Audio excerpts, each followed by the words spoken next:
تازہ ترین ویڈیوز کے لیے چینل کو سبسکرائب کر کے بیل آئیکن اور آل نوٹیفیکیشن پر کلک کریں تاکہ آپ کو ملے ہر اپڈیٹ سب سے پہلے۔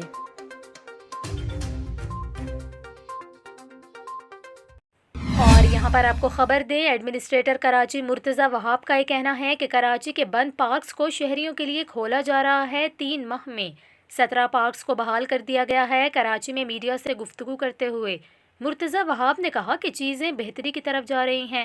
پہلے کراچی کا کچرا دکھایا جاتا تھا اور اب KMC کی پھولوں کی نمائش کی جا رہی ہے۔ انہوں نے یہ بھی کہا کہ اسلام آباد اور لاہور کو پھولوں کی وجہ سے جانا جاتا تھا۔ کراچی میں پھول نہیں تھے، لیکن اب ہم نے اپنی نرسری کے پھولوں کی نمائش کی ہے۔ انہوں نے مزید کہا کہ خامی کی نشاندہی کریں لیکن اچھے کام کی بھی پذیرائی کریں۔ مرتضی وہاب نے مزید کہا کہ باغبان کمیٹی بنائی تاکہ فیملیاں پارکس کا خیال رکھ سکیں۔